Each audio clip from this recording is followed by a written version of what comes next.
Hey, it's the Empire. Don't forget to hit the like button, the subscribe button, and the bell icon for more videos. We taking over. Let's go, champ. Hit that like button, hit that subscribe button right now. Let's go.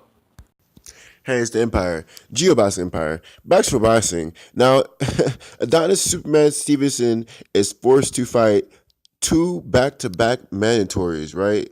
And this is wild, man, because we all know Adonis Stevenson does not defend his mandatory at all, man. He hasn't defended in years. I guess his mandatory has been getting step-aside money, and this guy's has just been getting paid to do whatever he wants to do besides fight Adonis Stevenson. But after this fight with Badou Jack, if Adonis Stevenson gets past him, he's gonna have to fight. Not only is he gonna have to fight Alder Alvarez, but he's gonna have to fight Gvaltowicz. Crazy name. I'm pretty sure I just wrecked it. And yeah, so he has to find Gvaltowicz. I was making it up because I can't pronounce it. Omar winner, and then Elder Alvarez. So the two fighters have to fight, and then the winner of that fights Don Stevenson, and then obviously he still has to fight Alvarez. Now this is a really big deal, man. He's been holding up that mandatory spot for a pretty long time now. The number two mandatory has been waiting an extremely long amount of time, and I'm pretty glad that Adonis Stevenson is forced to fight these fights sooner than later. Right now, Adonis Stevenson, he's really inactive, and if he manages to get past Badou Jack, this is going to force him to really be active in light heavyweight division. And I think this would actually boom his name up because he'll be forced to fight fights, basically making him stay active. I'm pretty sure both those fights will have to happen by the end of this year, before the end of the year. So look for Adonis Stevenson to be super active this year. This is a really big deal, right?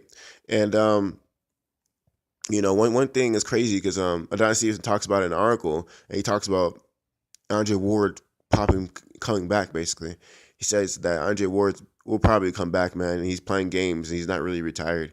He says basically he's gonna wait until his opportunity comes, and he might come at a different weight, but or he might come at light heavyweight. But Adonis Stevenson is convinced that Andre Ward does not want to fight him. Right? Apparently, when Adonis Stevenson was at 168, he basically said he never called me out to fight, and you know, and that it's never happened. And I'm at 175 now, and I'm a champion, and he still never fought me. He basically said that, or he basically insinuated that after the Kovalev fight, he should have just fought me instead of retiring. It's pretty crazy stuff, man.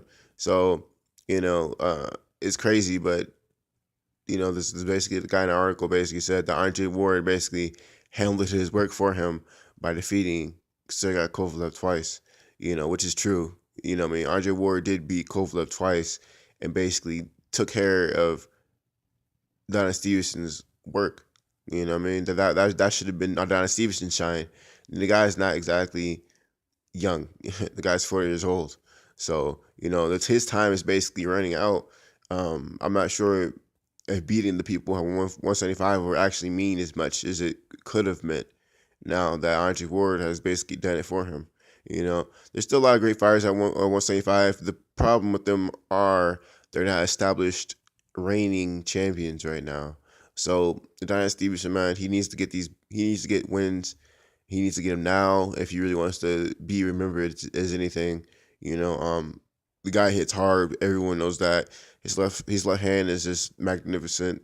It's scary. You know what I mean? It's sudden. You don't know when it's coming. But this guy, if he wants to be remembered, he's gonna have to do something extraordinary. So, man, crazy stuff, man. He thinks RJ Ward will come back. He has two mandatories, and this guy still thinks Ward don't want to fight him. But let me know how you guys feel about it, man. You guys think Adonis Stevenson is telling the truth? You think Ward doesn't really want anything to do with Adonis Stevenson? Because I'll be honest with you right now, I don't think Adonis Stevenson. I don't think he took opportunity to find the best where he could have fought the best. But I'll be honest with you. Adonis Stevenson, in my opinion, hits harder than the Kovalev. I seen Stevenson, hit people into comas before, and while knocking people out is cool and everything, when you hit a guy unconscious and then he starts flopping around like a fish in the ground, that's a whole nother level of power, And I'm willing to bet that Adonis Stevenson, if he manages to get the KO on Badou Jack, is going to be a KO to where Jack's on the ground twitching around or non-responsive, you know? So that's how I see it, man. You know, I think he's unproven, but just because he hasn't proved himself doesn't mean his power isn't real. So that's how I feel about it. Let me know how you guys feel about it. Like, comment, subscribe. This is the Empire. Geobasket Empire. Peace.